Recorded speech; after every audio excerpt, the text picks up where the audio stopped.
Hit record quick. Okay, cool. Yo, what's going on, guys?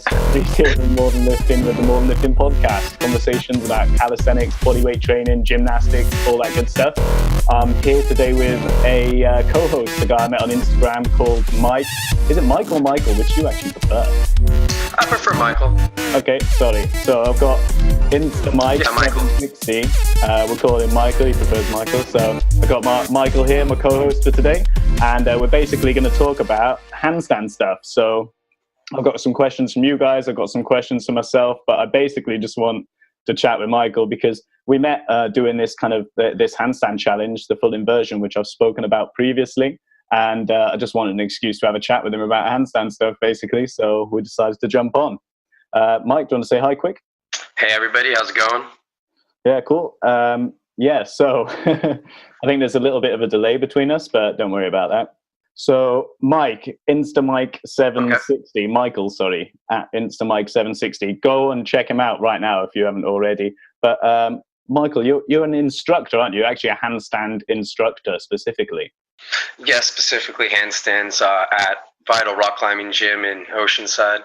Yeah, and that's, sorry if I get this completely wrong, but that's in Canada, isn't it? No, it's actually in the U.S., California. Oh, right, okay. So there you go, total twat. Me, I mean, of course. My geography is disgusting. I don't know where things in the middle of the UK are, so my US is just terrible. Yeah, so you teach handstands. That is like the dream job, basically, as far as I'm concerned. What does that like? Do you do a lot of workshops? Is that like a daily thing, or is that just like evening classes a couple of times a week, or how does that actually work for you? Oh, I do evening classes a couple times a week, like Tuesdays, 7:45 p.m., and then every other Friday at that rock climbing gym. Every once in a while, we'll do some workshops between me and my partner who actually does the class with me. And he's amazing. Mirage Finding Balance. If anybody, he was one of the hosts actually in the full inversion. Yeah, I was gonna say. Yeah, he's amazing. He's an ex-break dancer, and he's one of the people that I looked up to and learned a lot from, and got me to where I'm at today. Awesome. How long have you been doing handstands for then? Well, just hand balancing specifically, I've only been doing for about 1.5 years. But bloody hell. Yeah, but I do have a background in some gymnastics. I used to do parkour. I was into tricking for a long time, but after an injury of my ankle, I started getting on my hands. It's been like a almost 4-year recovery on my ankle, so I kind of had to do a little bit of breakdancing, things like that, and I like took about 2 years off, and when I came back, I fell in love with hand balancing. It's just never ending. There's just so much to learn. And yeah, you got all your two-hand stuff, then you got all your one-hand stuff, and then you can throw contortion-y into it. It's just amazing. Yeah. Because I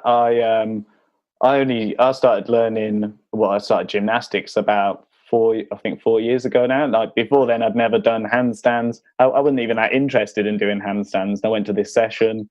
Like accidentally stumbled into gymnastics and like fell in love with it instantly, and I've just been kind of doing it ever since. But like my handstands, this guy, Michael, is so much better at handstands than me. Definitely check him out if you want some inspiring handstand stuff, because honestly, the stuff that you're just chilling, you know what I mean. And Mirage Finding Balance as well, another guy, like some of his stuff on his Instagram's just like epic. Oh yeah, Mirage has been doing it for a long time. He started as a breakdancer when he was I think in like his teens, and he's gone so far, and it's like a whole different type of hand balancing to the breakdance world compared to like say the circus world and stuff like that. And like I said, he was one of my biggest inspirations. And when it came down to that, he would get into some positions where it's really hard to hold, and it's just mind-blowing watching him do stuff, and single arm presses and stuff like that are just mind-blowing. And I had to learn a lot of the form stuff first due to the lack of strength that I needed for some of those positions, but now I'm working my way up that way. Yeah. So What's the hardest kind of level of handstand thing that you can do then? What's like the most insane, crazy handstand that you can do? Like, because some of the stuff you do, like your one arm's pretty simple for you, isn't it? Like both sides, that's pretty casual. I've seen you. Can you do like, what is the craziest thing? Well, when it comes down to that, just any of the one arm stuff is very difficult. A lot of focus. Like you have to get to a point where you can hold yourself up for a long period of time, where you have free thought, where you're not really thinking about the handstand you're doing, and that allows you to actually think about every little part of your body where it needs to be in order to rock yourself over into a one arm. And everything, all the positioning matters so much. And I've never had a challenge like the one arm before. I've always been pretty good at athletic stuff, and everything came really natural to me. And the one arm just was not one of those things, and it definitely made me want to quit plenty of times. There would be just months of zero success, zero progress, and you just keep hammering at it. I had to give up gymnastics, my calisthenics. I had to give up everything for it. And then I hammered at it for 6 months straight, every day, until finally I got like 3 seconds. And I was like blown away that I can get 3 seconds. And I learned a lot about form because I'm all self-taught. So I learned a lot about my form and where I had to be in order to achieve it. And it changed my handstand game completely. I went from having a banana back to eliminating that basically section by section. I still have trouble with it because I originally learned with really bad form, because I've been doing handstands since I was a kid, but it was more like walks. But it was definitely a challenge. Figuring out where my hips had to be. They had to be perfectly above your shoulders. Figuring out how open in the armpits I had to be. Small things about finger placement, hand placement, what parts of your palms to use. There's just so many little details that you would learn if an instructor was around. But since I had to learn on my own, I kind of had to figure it out on my own, watching YouTube videos. All I ever do is watch circus people. I follow tons of circus people and hand balancers, and just kind of consumed my life with always watching other people hand balancing and trying to mimic what they're doing. And there's some small adjustments that are like a quarter of a centimeter adjustment that you would never actually visually see somebody do, that you learn from just doing it. And I always tell my students that there's more than just coming to my class. Like, you just have to do it. You have to attempt it. Like, if you want your one arm, there's more than just the building blocks. Like, oh, there's all these exercises to get to it, but you're not going to get there even with those exercises if you're not attempting the actual move itself. Yeah. I've gone for the kind of 1,000 reps policy, where I'm going to do 1,000 one-arm handstands, and I know I'm going to fail for them. I'm going to try every time. I'm going to try different shapes. I'm going to try different positions. I'm going to try leaning more. I'm going to try leaning less. And the amount of time I've actually spent dedicated to it has been cut short because of my bloody wrist being naughty. I think I slipped a carpal, which is a bit of a bitch. And that was doing that hollow back training. Mm-hmm. So I've done like an hour and a half of hollow backs like one evening, just because I was in the zone with it. And I'm like, yeah, I really want it, like for the full inversion. And I was just like, I heard it click, and then I heard it, and then the next day I was like, fuck. So I'm still recovering from that. But every time I do it, I notice that I do a different thing wrong. And there's always, like you say, about the 1,000 little tweaks. At the minute, I'm struggling with my legs just wanting to spin around and twist all over the place. And they want to fall down. They want to go this way when I try and lift up my arm. Like, they want to fall forwards. It is a battle, and I'm really struggling with it. It's good. It's nice that you told me that it's hard as well, because you make it look so easy.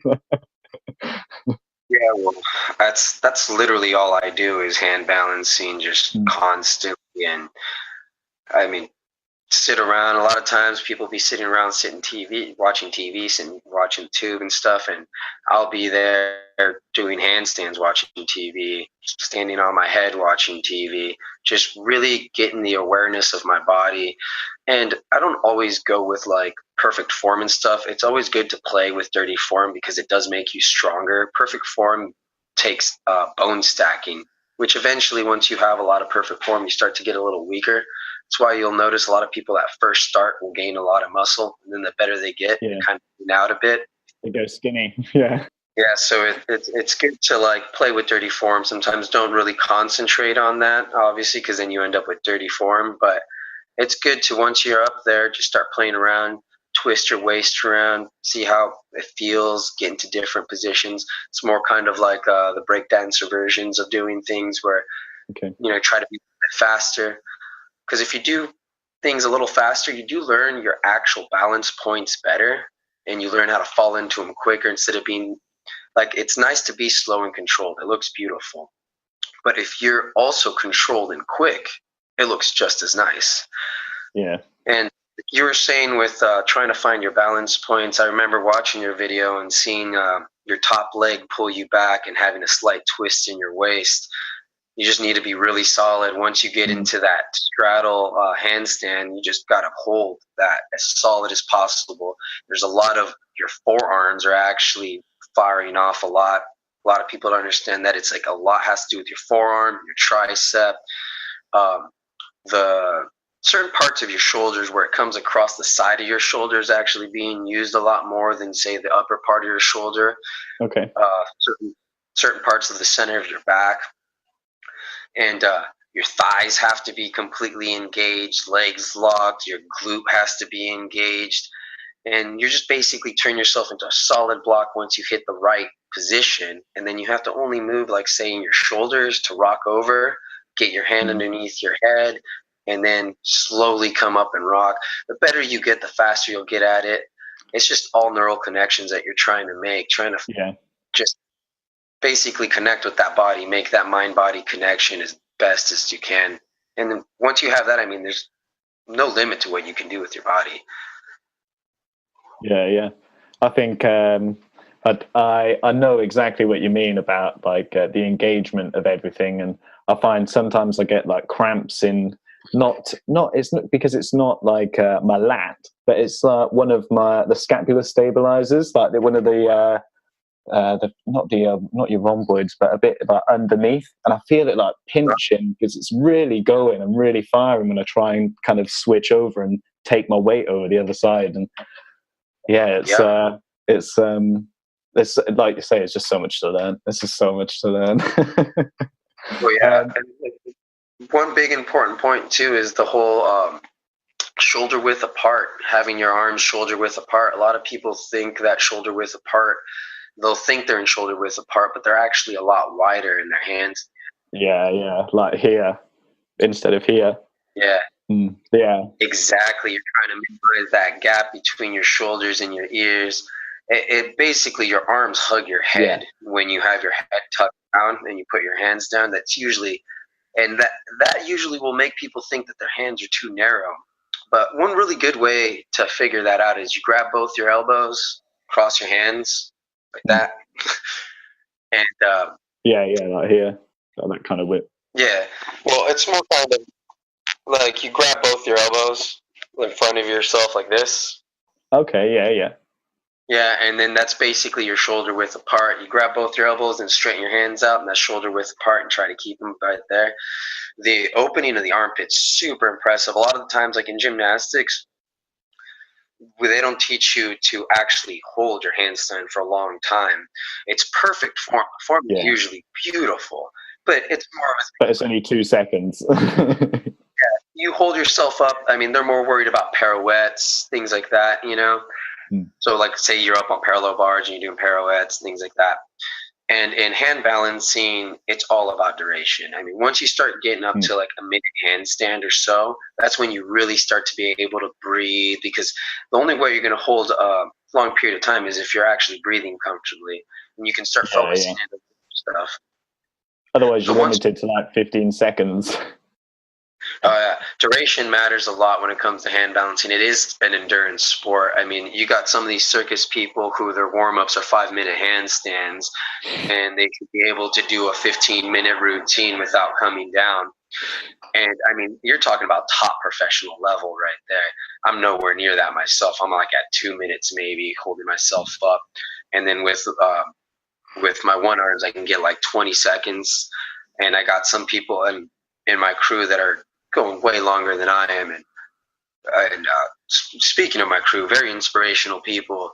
They are the reason that I'm at where I'm at. Luckily, I'm surrounded by nothing but people who can do one arms and change shapes in one arms and stuff. So I kind of see myself as one of the worst out of our group, but yeah. definitely, it's really good to be surrounded by people who are better than you. The more you're surrounded, it's fun sometimes to be the best guy because you're just like, yeah, I'm number one. But if you always surround yourself with people who are better than you and constantly around that, you're always pushing yourself to catch up to their level. They're always getting pushed when they see you catching up. So yeah, it's great. You have that visual stimuli constantly around you. You get to see their form, how they do it. They give you insight because it's your friends. You don't have to go pay for workshops, all that stuff.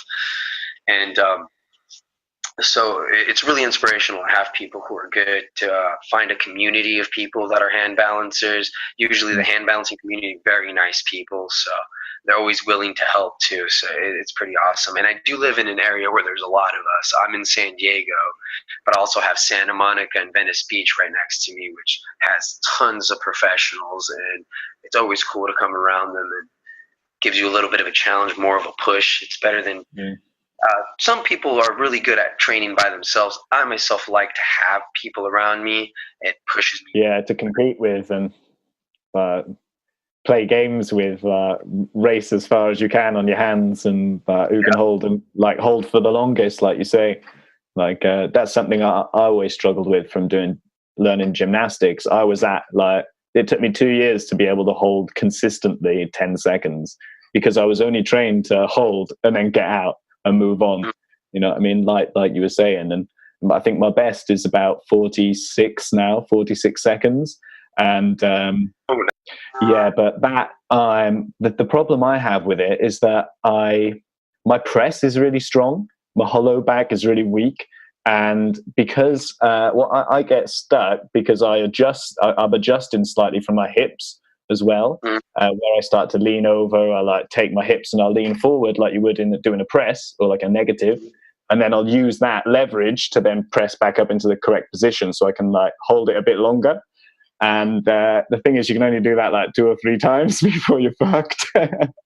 But I really get stuck in not just being able to stay perfect, because I see you guys and I see loads of girls, like the yoga girls, and that it's like they live on their hands, man. They can just stay there casual, you changing your positions, changing your shapes, like that community, that inversion community, just takes everything to just another level. It's absolutely amazing, really. Oh yeah, skill training. I love skill training. It's where it's at, I think. I mean, like I said, I did gymnastics and stuff too, and when I got into skill training, it's completely different. There's a whole different type of focus. It's like 90% mental. I mean, you can be completely jacked, completely flexible and stuff, but it's not until you start to understand what every part of your body is doing, the visualization of your body, actually being able to picture what your body's doing while you're doing it is very important.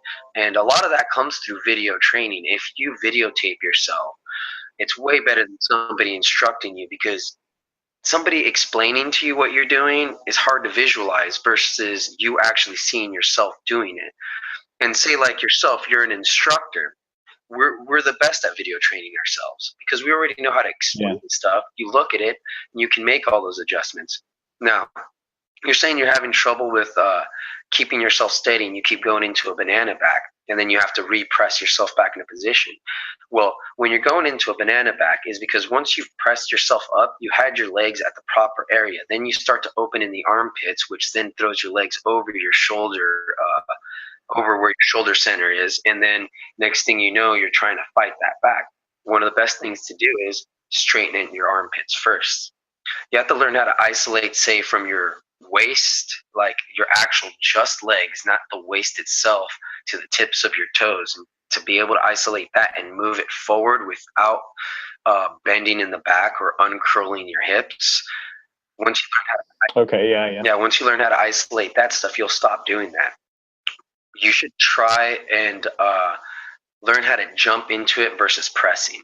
So that way you find your 0 point with your jump. Also, jumping doesn't take very much energy, so you have more time to actually practice your handstand. So when you're pressing up, you're weighing yourself out, then your duration goes down, you have to adjust, wear yourself out more, duration goes down. I'll go up sometimes. I like to go into a pencil, then to a straddle, then to my one arm. So I go through a sequence before I even come onto my one arm. A lot of times, once I start getting worn out, I'll jump straight into my straddle, right into my one arm. That way I have more time to think about what I'm doing in my one arm, because that's what I'm working on. So learning how to jump into it is really a really good thing to do, I think.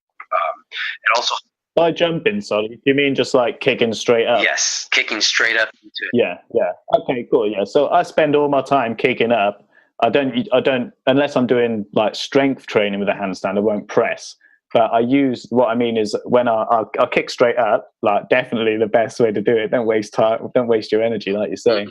But what I mean is like I get stuck in that press motion when I'm adjusting. Like after a while, where I kind of get a bit weaker and I start wobbling back and forth, and then I kind of allow myself to go this way so that I can catch it and stay longer. You know what I mean? And press.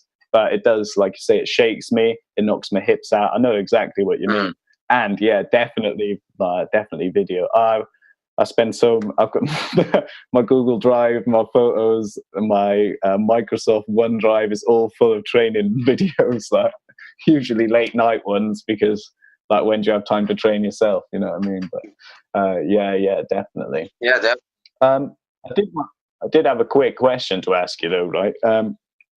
What kind of drills do you recommend for like beginners? You know, people who aren't at your kind of level, or even at my kind of level, like not going for something, but just trying to work on a freestanding that pencil, just a regular straight handstand. What kind of drills would you recommend doing? Is there like a personal favorite? Is there one that just like works, easy win for people, or what would you recommend? Well, with everyone, it's kind of like different for everybody. So it all depends on like how you're coming at it. If you're coming from like ground zero, you can hold yourself up, as in like, when I say hold yourself up, I mean if you can jump your feet off the ground even for 2 inches and your elbows won't collapse and you'll fall on your face, then you're already one-upping on people who can't do that. And if you're at a point where you can't even hold yourself up, then strength, any type of strength drill will be fine.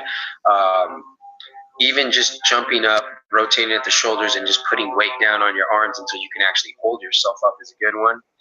Now, if you're already past that level and you want, like a bunny hop, do you mean like where you just kind of kick up like a tuck? Yeah, okay, cool. Yeah, and that's a good one until you can get the strength. Once you're past that, good ones, like a lot of people like to use the wall. I discourage using the wall a lot. Me too. Fuck the wall. Yeah. I mean, the wall's great for posture and kind of learning to just be upside down, but like you want to be able to do it off the wall, don't you? Yes. And the wall, what it does is it gives you this fake crutch. You're going to want to jump, you end up kicking way harder to get up onto the wall, which then once you're actually doing it without the wall, you end up kicking over every time. So it's always better to kick short than it is to kick hard. So I would always suggest, if you're going to try to do a pencil, to kick into your pencil as your exercise by rotating only in the shoulders though. If you are bending in the elbows, it's normally a fear thing. You're trying to get closer to the ground because you feel safer that way. But if you can keep yourself shoulder width apart, keep your arms straight with your elbow pits facing forward, and then try to only rotate when you kick up, only rotate in the shoulders. Now, when you kick up, the leg you're kicking with, try to keep straight. Because if you bend them, when you come back down, it's a bigger drop for you, and you slam your legs down, coming down really hard. So you want to always keep them short and only be bending in the waist, rotating in the shoulders. So I would say just kick-ups is a good one for beginners. Just kick up short. Like when we did like the switching legs, like we were doing in the inversion challenge. Yep. You want to learn how to kick with both, and everything you do, you want to do both sides. You don't want to overpower one side over the other, because eventually you'll have future problems with like lower back, things like that. Things you wouldn't even think would be affected by that get affected. I have a couple friends who are very right hand dominant, and they have lower back problems because they're overdeveloped on one side. But sorry, I'm getting off track here. I had a similar no. I had the same issue right when I first started learning to do a planche, and what I actually thought I had a kidney stone. It was that excruciating, like right in my back, and it was like a slice almost. It was absolutely like I couldn't move, and it would just happen randomly, like bam, like that, like a twist funny. Not when I was training, but I went to the doctors and they like laughed me out of the place. They thought I was just there for drugs, despite being like in my gymnastics gear and being like, I'm fucking hurting. But it wasn't the kidney stone. So I went to a chiropractor, and it was literally that. It was a muscle imbalance, a postural imbalance from when I used to play rugby and just crunch in my spine. And my planche had shown it up because I was using all those muscles so much, where I'd never used them before, like all your infraspinatus and all those crazy little bone muscles in your lower back, like you say. So I've literally had that problem, and it is bad.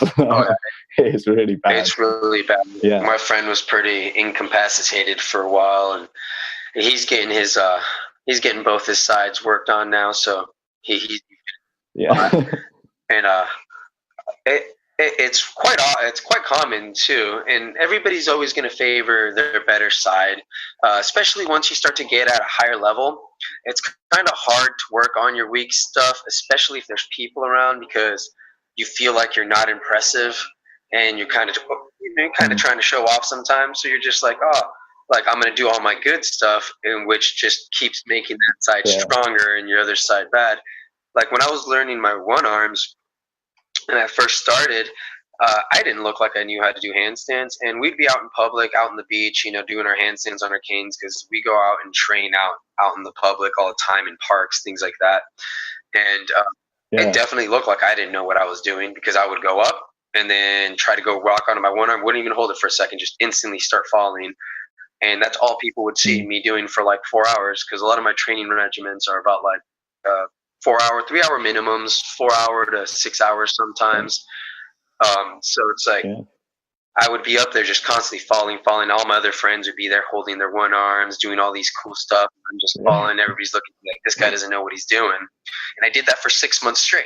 So nobody knew that I knew I was doing. And then once I got my one arm and I started doing my stabs, and because I've had my one arm stabs, my side stabs, those for years from like learning breakdancing and stuff like that. And all of a sudden people were like, oh, I didn't know you knew how to do that. And I'm like, yeah, I know how to do a lot of hand balancing stuff. That's just not what I'm working on. That's just training. Yeah, those ones are already cemented in. Like I can do those sleeping, but the other stuff, that's exactly what I'm working on. And so as long as you don't let your ego take over when you're out in the public and stuff, and just work on both sides, always work on both sides. However many reps you did on one side, do on the other side. And that's how I always do it. Even if it looks funny, get it done. If it feels awkward, that's good. If you hate the exercise, that means it's good for you. So you might as well do it. Yeah. Yeah, no, definitely. So have you had any injuries or anything that really shows up? Like, or do you get any like aches or pains in your wrists or anything like, or wrist stuff? Definitely wrist. If you're a hand balancer, you're going to be dealing with wrist stuff. It gets to a point where eventually it just becomes a sore wrist versus an actual pinching pain type of pain. But if you're not a child, you just got to grind out the cartilage, and that'll be all right. Exactly. Yeah. If you're not like, say, if you were a childhood gymnast and you grew up being on your wrists and stuff like that, you'll be pretty sturdy and you don't have to worry about it as much. Say, as somebody like I myself didn't start doing this kind of training and things like that till I was 27. I'm 33 now, but I was like 27 when I really started gymnastics and stuff. Prior to that, I was American football player, and just traditional sports stuff, which there was no skill training involved, just weightlifting. Yeah, it's the opposite. Yeah. So like, but once I got into like gymnastics and things like that, like gymnastics and say like fighting, like jujitsu and things like that, their warm-ups are so intense to where you thought that was your training, and then they're like, no, we still have about an hour more of event things to do or rolling, and you're just like, whoa, like this is a whole different level of athlete. So I was intrigued instantly because I'm a high energy man. I can't sit still for one. And so it was perfect for me. And gymnastics, once I started doing gymnastics, it laid the foundation for what I do now. And it made me Yeah.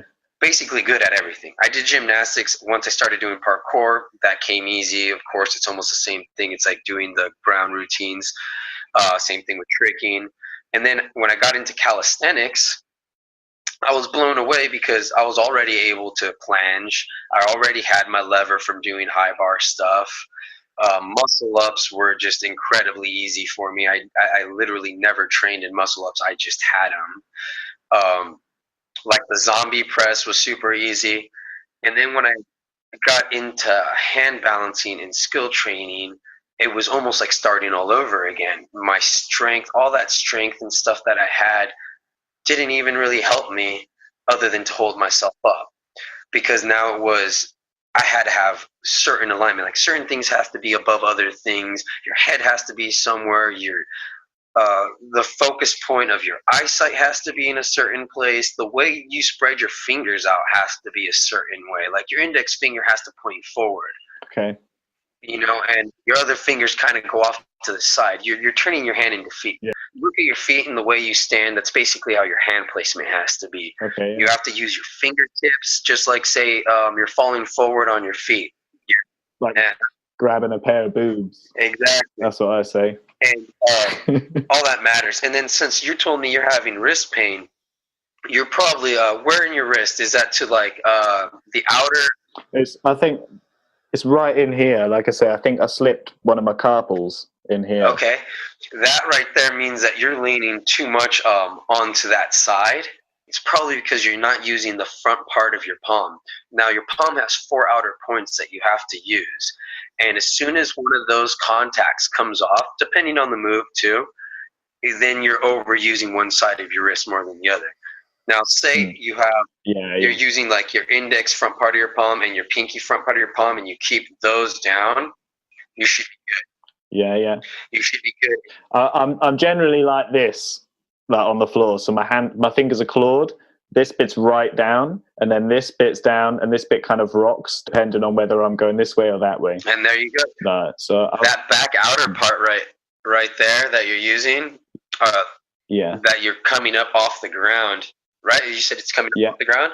Yeah, and that's why you're pinching the opposite side of your wrist.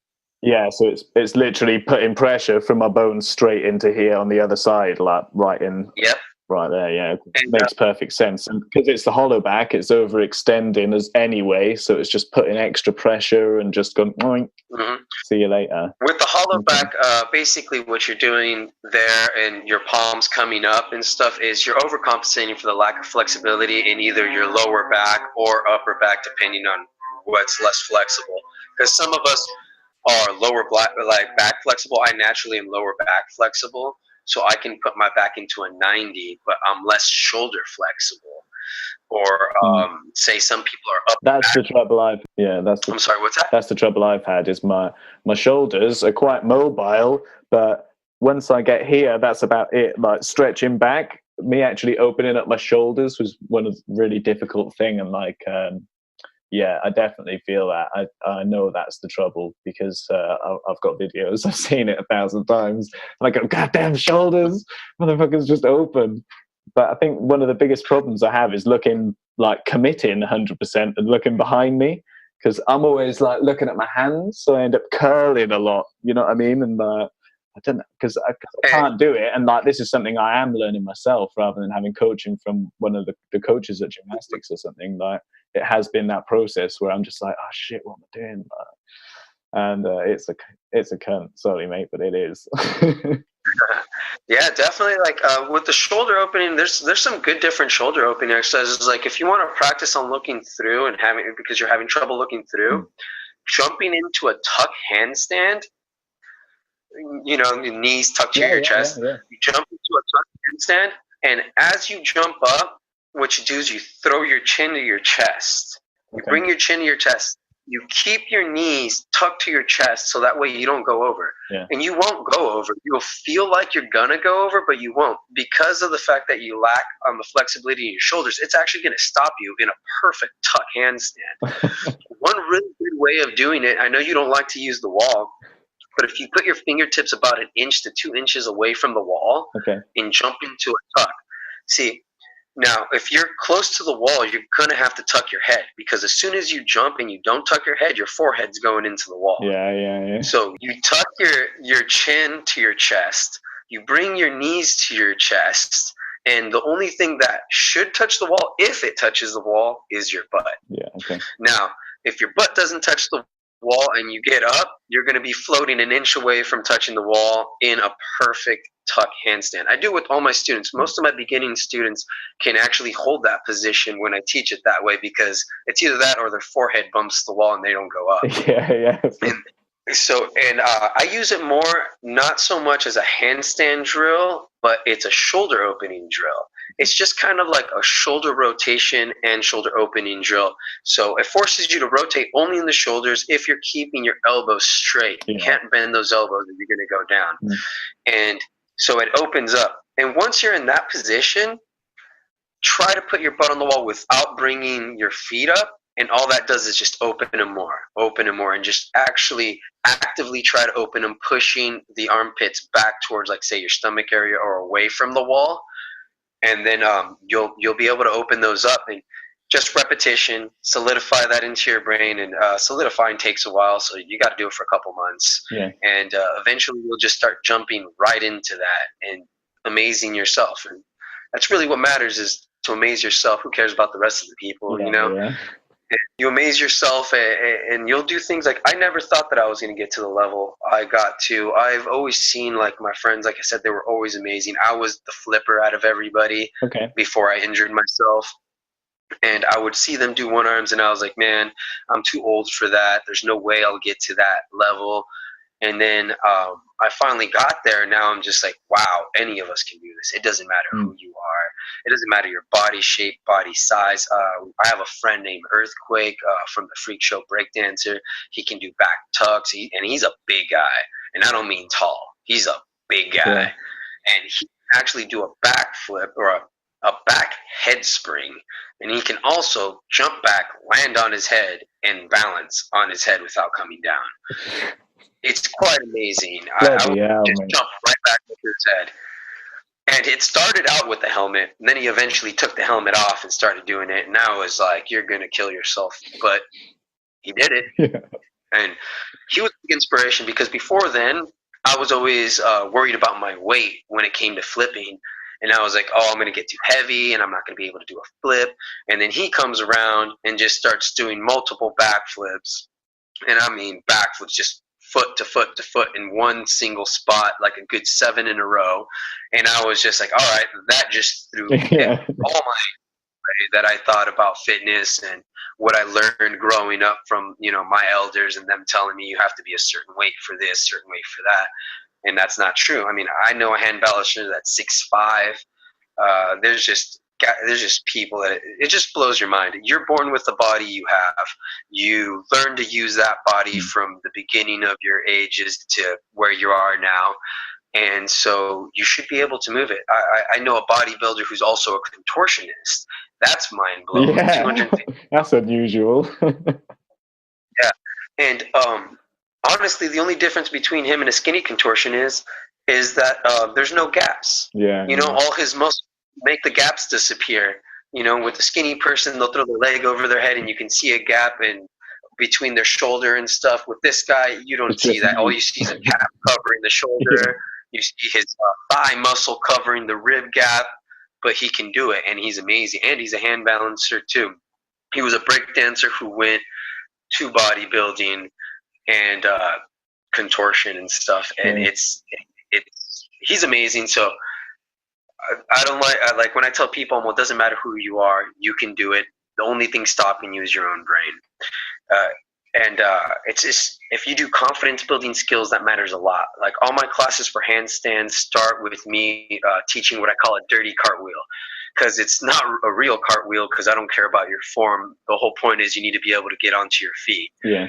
And as long as you have the confidence that no matter what happens, you're going to land on your feet, you'll try any move because they won't scare you. Yeah. That's awesome. I'm going to try that, actually. I'm going to try getting people to do that, because I find with a lot of people, one of the biggest things that they struggle with is like just committing and that confidence to actually be inverted, because most people have never done it before in their life. And so what I teach a lot of people to do is like rollouts. So I get people doing forward rolls, and then I'll get them to do them a bit higher. And I'll be like, no matter what you do now, you know that you can fall on your back in a handstand and do it safely, like confidently, without hurting yourself. And so I get people drilling that lots. I'm like, do 1,000, do like loads, we'll do forward rolls. And then I'll be like, now do bunny hops, and then forward roll out of it. And then like, now do a bunny hop, and just try not to forward roll. Just hold that off as long as you can and get them. And then I'll try and make them drill and work on posture. Like, now you can get on your hands, you've got to work on that fucking technique. Yep. Yeah. The rolls, I teach the rolls, the wheel and the dirty cartwheel. Yeah. The wheel's more for people who have back flexibility, who can literally plant their feet on the ground and still have their hands on the ground from going over. The wheel is a good one too, especially if people have like a background of being able to roll out. But my classes usually are hardwood floor. Okay, so the wheel, sometimes you do it wrong, you might bang a little bit of those two little backbones in your lower back, right by your hips. Yeah, like the top of your pelvis. Yes, yeah. I myself personally have done that when I was first learning those. And so my favorite thing is to teach the cartwheel out. Yeah. And I really stress the importance of a bailout. I'm like, your bailout is more important than your handstand. Yeah. It truly is. Because not only that, when you get up to a certain point, a lot of people don't usually jump far enough, or they use too much strength and keep themselves kind of in a planche position and only bend in the back. So a lot of the times on the dirty cartwheel, you can get all the way up to your handstand and then fall out of it sideways and land on your feet safely. So what I tell people a lot of the times is you need to know where too far is. Yeah. So you know where too far is, and you need to know what too short is, and then finally find a spot in between.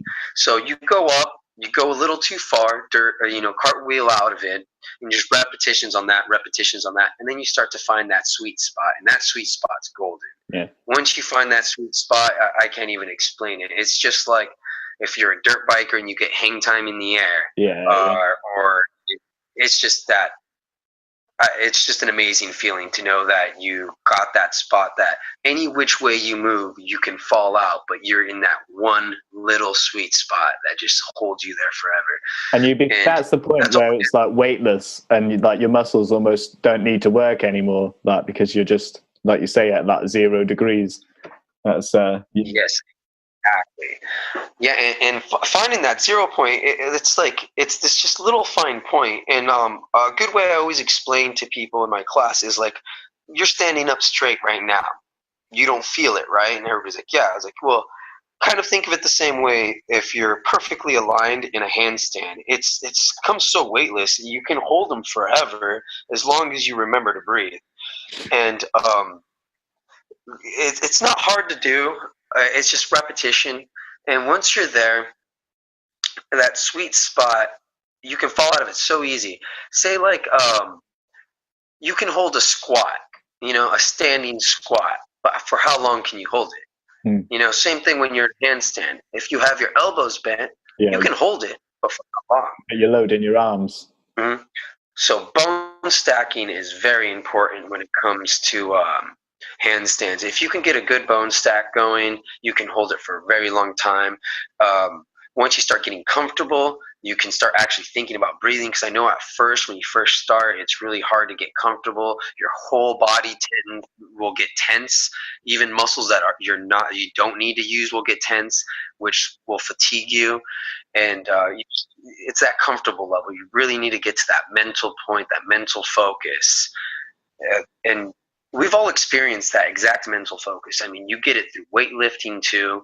It's the whole reason you can go to a gym, get focused in, and actually finish your workouts instead of being like, oh, I'm fatigued, I gotta go. Yeah, yeah. You know, it's mental focus. You just really need to work on your mental more than your physical. Your body's willing and ready to do whatever you tell it to do. Yeah. It's your brain that you're in a competition with.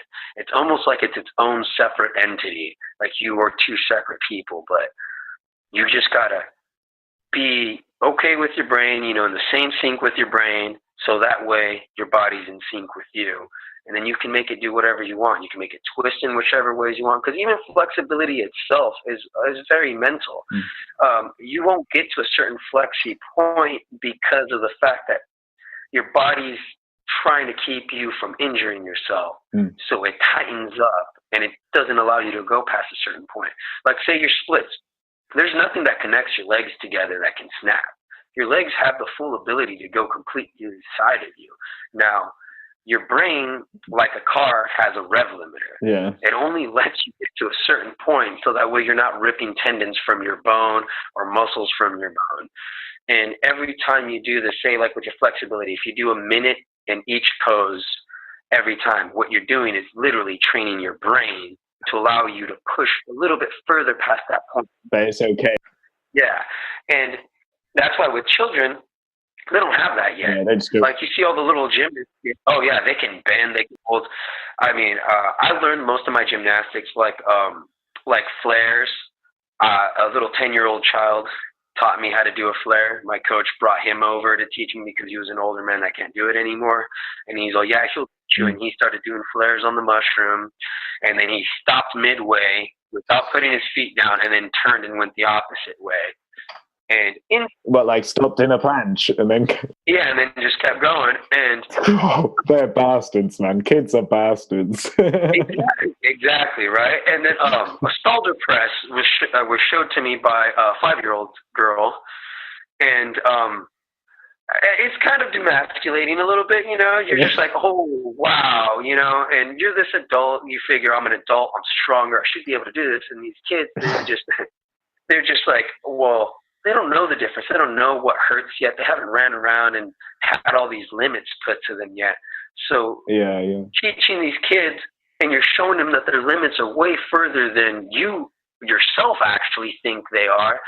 So they don't, you know, there's no limit to them. They just can do amazing things and in everything. I mean, originally I was a skater. I skateboarded. Throughout my whole high school career. I skateboarded for like 10-something years before the injuries from falling got too much, and I was like, all right, that's enough. And I was always competing against little kids. New moves would come about. I would do this move, and then this child, that was his beginning move. And you're just, wow.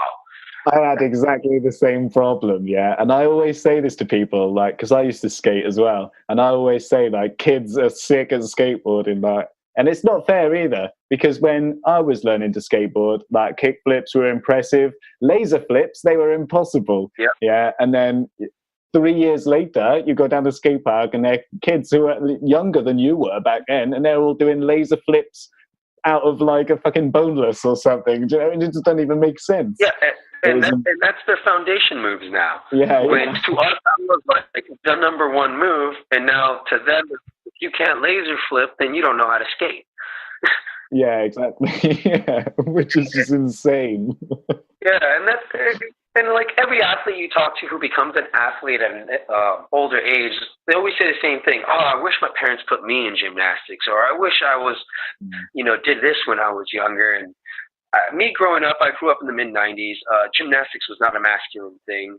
Cheerleading was not a masculine thing. So it was basically like if you were going to do that stuff, you were going to be made fun of. And now it's every adult I talk to is like, oh, I wish I was a cheerleader. Those guys are amazing at tumbling. Their spins are amazing, and nobody would have ever said that during when I was growing up. So it definitely is true. When I was a kid, it's exactly the same. Like, I was a rugby family. All my kids, I'm one of 5. Everyone played rugby. Yeah, we played. I trained twice a week, played twice a week, and you never made friends with salad. okay, every summer was barbecue season and you have lager beans and that's the only time you can have vegetables. You know what I mean? It's like that kind of indoctrinated into like typical masculinity type shit. And yeah, when I told my mum, I was like, oh yeah, mum, I started doing gymnastics, and she like just disbelief. And when the guys at work found out, because when I started, I was working up in London as doing like commissioning, and they were all just like, "Oh, do you do the ribbons and stuff like that?" Because they're all London geezers. They like want to take you down the strippers on a Friday night and get you pissed up. Do you know what I mean? So for one of their boys doing gymnastics, all they could imagine was me fluttering around ribbons like, "Oh yeah," do you know what I mean? And when I started busting out some skills for them, they were like, everyone. Yeah, us growing up, same thing. Like every time somebody thought about gymnastics, they always thought about the girls' events like high bar, flexibility stuff, splits. Like nobody ever mentioned the rings. Nobody ever mentioned pommel horse. High bar. Nobody mentioned pommel horse. It's all strength and momentum transfer and things like that. And nobody ever mentioned that. But yet, say you come up with us, everybody's amazed by you. But then you're like, I'm a gymnast, and then all of a sudden your level goes down a little bit. Yeah. Yeah, no, I know exactly what you mean. Man, it's really funny that we've had like those same kind of experiences on the other side of the world. That's pretty insane. I mean, you're a couple of years old. Hey, it's all the same. But you must have started doing your handstand stuff about 2 years before I got into it. So, I mean, I'm not that far behind you, I don't think. No, you're solid too. I've seen your stuff. You're solid. I lost a lot of my gymnastic stuff going after that one arm. When I did that zombie press, I actually pulled one of my lats because I haven't been using my lats at all. You haven't been like that, yeah. And, that's mental. Yeah. Because I find a zombie press, like my press skills are really, for me, that's easy. Yeah. Like, you know what I mean? The only reason I was able to pull that zombie press off was all muscle memory. Like all my skills, I train them hard enough to where they stay forever.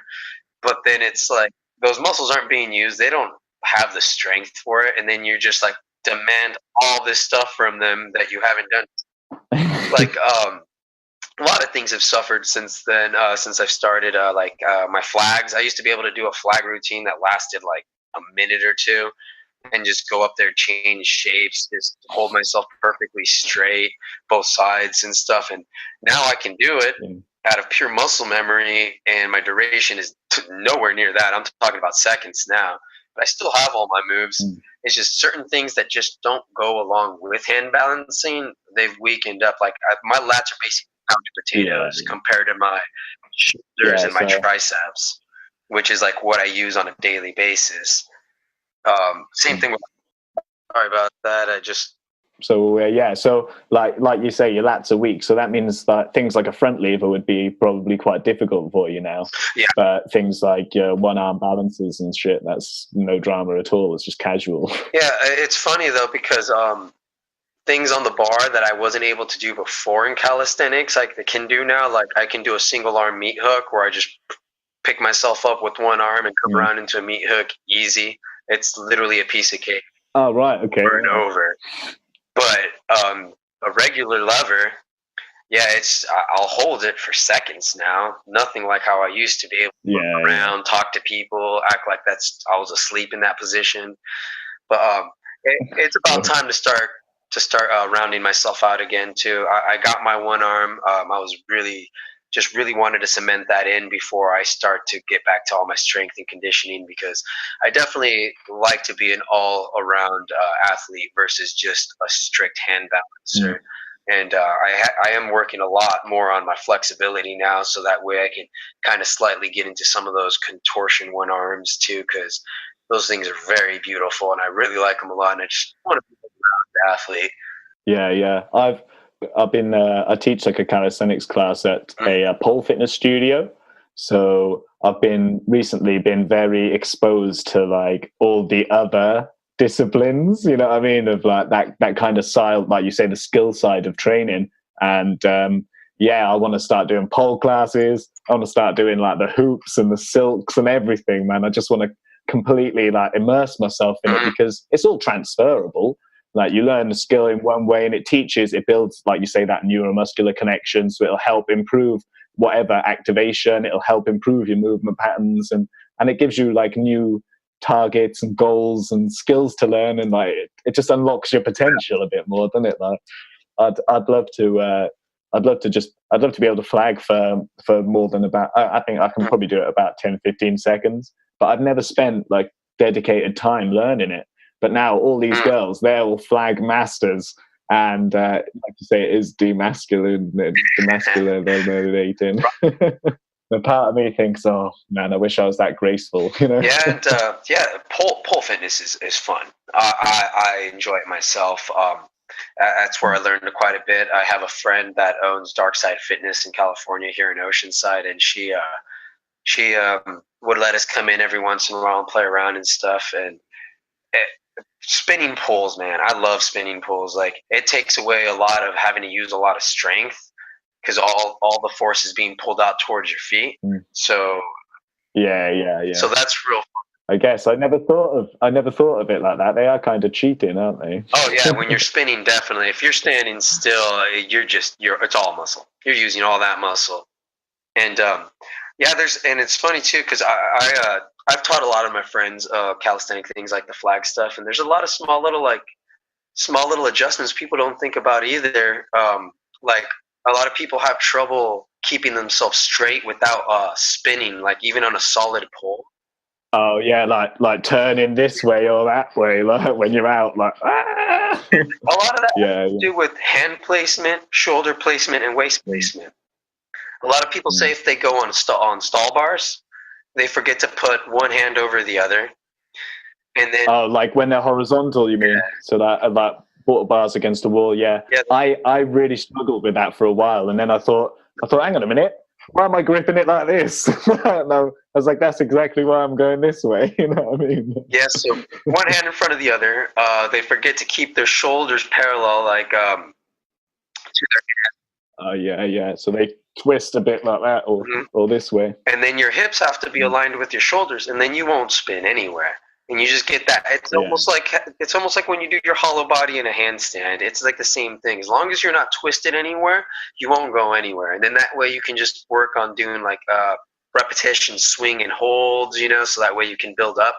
But when it comes to flags, I think one of the best building exercises is negatives. If you can go get yourself straight up and then slow, just up and come down. Yeah. Because you want to hold that duration of 7 seconds at least, so that way, if your muscles are loaded for 7 seconds, you're going to be getting stronger. Anything other than that, you're just kind of like more of like trying to hit points, and then just slowly releasing. So you want to load your muscle for at least 7 seconds more to gain strength, and negatives will eventually turn into pressing yourself up from the ground. So, yeah. That's why I get loads of people to do like negative handstand presses. Like if you have enough control to be able to choose which way you come down, like 50% of the time in your handstand, choose the negative press. Like choose to come down that way, because it builds that press strength, and it'll help you get that hollow body position as well, like a bit better from your handstand too. And I think negatives are the tits, and they're so overlooked as well. Like people don't think, like you say, to apply negatives. That's actually how I learned to flag.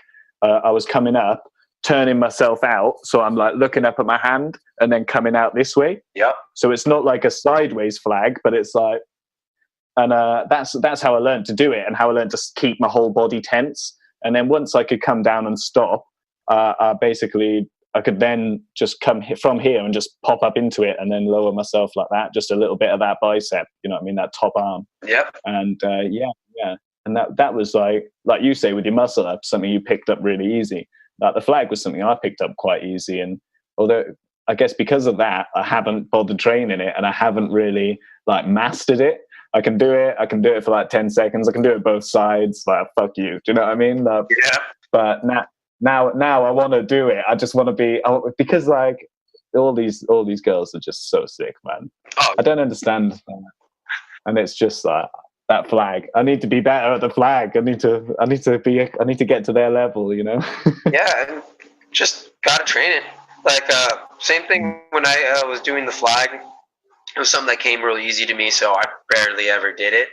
It wasn't until basically wanting to show off in it where I would change positions. I'd go from straight to straddle to diamond to figure four, straight up and down, walks. And that actually just made me better at it, trying to show off to people, and it just made me stronger and stronger. And walking is one of the coolest things. And anything you do when you involve a walk just looks really cool.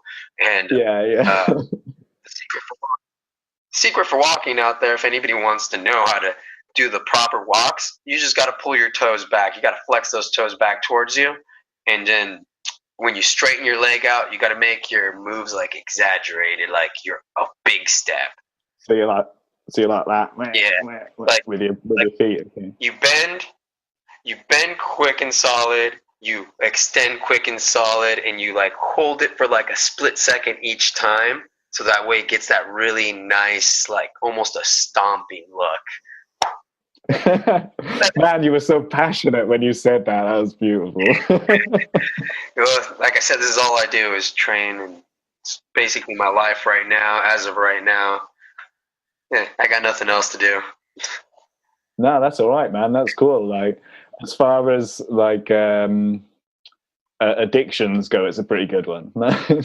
Yeah, I can do this one for a long time and be healthy too. Yeah, so if it gives you a six-pack all year round, then it's got to be quite good, you know.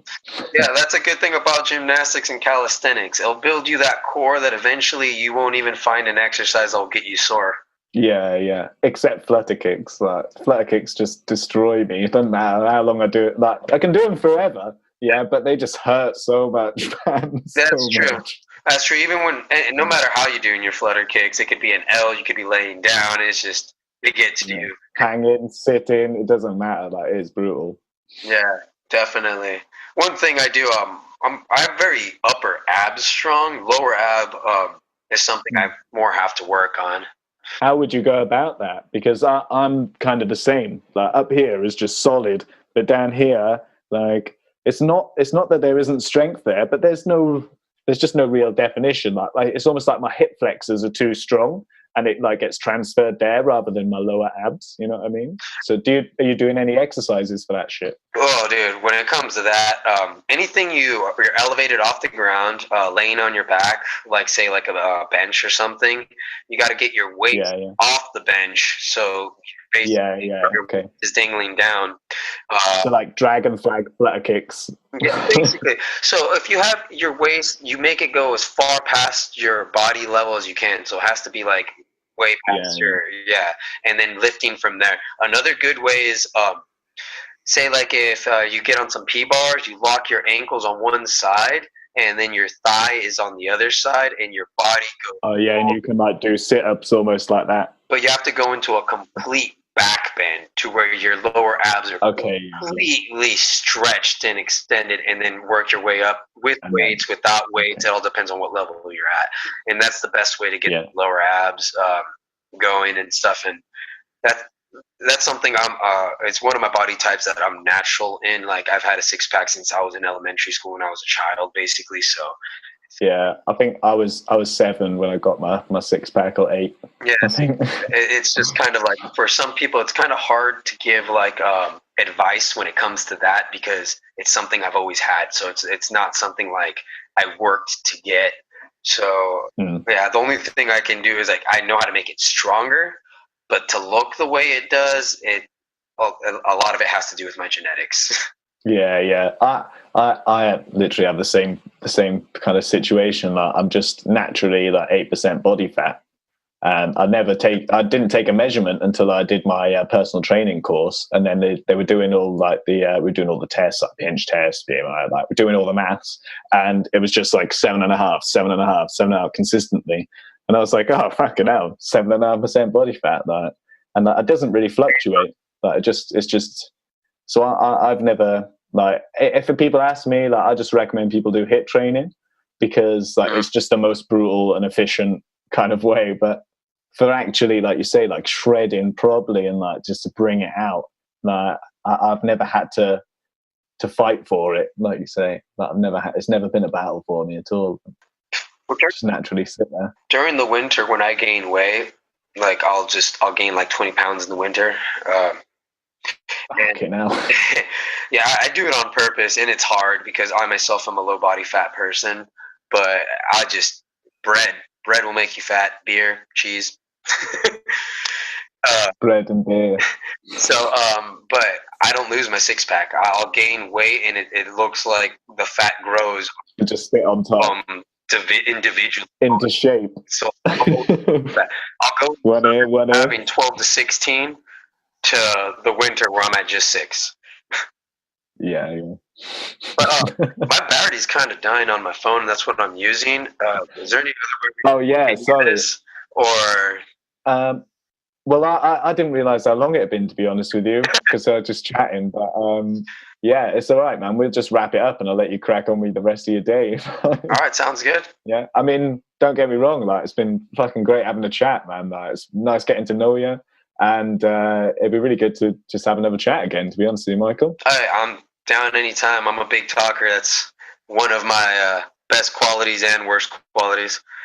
Yeah, I'm the same. Sometimes I'll just open out, but I really try when I talk to people like for the podcast, I just try not to talk as much, because otherwise I just go on with my own stories. And it's a subject that I enjoy, so it's kind of what I do. So it's like, yeah, I can talk about this all day. I teach this. My classes are more informational than anything, and it's just me talking and then them doing things that I tell them to do. Yeah, awesome. Well, okay, cool. Well, what I'll do then is I'll wrap it up, and then I'll let you crack on, and we'll have to have just another chat in like a month or so, a couple of weeks or whatever. Get you back on when I can do one arm. Maybe I can concentrate my conversation a little bit more on handstands instead. I feel like we kind of touched bases on a lot of stuff, a lot of calisthenics stuff. Yeah, but that's brilliant. It's better that it's more free flowing than me just go answer this, innit? We have a good chat. There's loads of shit to learn, man. I learned loads, and I can already do handstands, so imagine what other people would learn. Nice. Listen, Mike, it was great getting to know you. I'll let you go. If you want to check out more of Mike's stuff, go to Michael, go to InstaMike760. I've been calling you Mike this whole time, man. I'm sorry about that. Yeah, that's fine. At InstaMike760. And if you're about San Diego, isn't it? Yeah. If you're about San Diego, check out Vital Rock Climbing as well, and go and check out our handstand session. Is it Tuesdays and every other Friday? Yep. Also, I have get-togethers every Saturday where me and my friends go and basically out and perform, and we welcome everybody to come out, and people want to learn from us. We teach them stuff, but I go out on Saturdays by the Oceanside Pier, and then Wednesdays at Ocean Beach, and then every once in a while I'll go to Santa Monica too, and very enjoyable. Santa Monica is just full of calisthenics, hand balance, just everything. Athletes just flock to that place. It's amazing to be there. Awesome. So if you're in the area, guys, go check him out, and you can meet him in the flesh. And I have to make my way over to the US soon to come and see people who I meet on Instagram. That would be awesome. That way we could do some training together. Yeah, definitely. It'd be good to learn some cool shit from some experts. I have fun teaching it, so. Awesome. Right, Michael, sorry, man. Guys, as always, give us a like and subscribe, share us with your mates. Go and check Mike out on Instagram at InstaMike760. And also, it's at Vital Rock Climbing, is it? Yeah, It's Vital Rock Climbing Gym. Vital Rock Climbing Gym, okay, on Instagram too. Otherwise, share us with your mates. Give us an honest 5-star rating and review, as always. And yeah, I'll catch you in the next one. Michael, thank you so much for spending time to come and just drop loads of handstand information on me, because it was bloody brilliant, and just hope to catch up with you in the next couple of weeks. Thank you. It was great meeting you, man. Great conversation. Had fun. Awesome. Brilliant. Well, yeah, have a good day then, mate, and I'll catch you later. All right. There, we'll do this again sometime. Have a good one, mate. Later.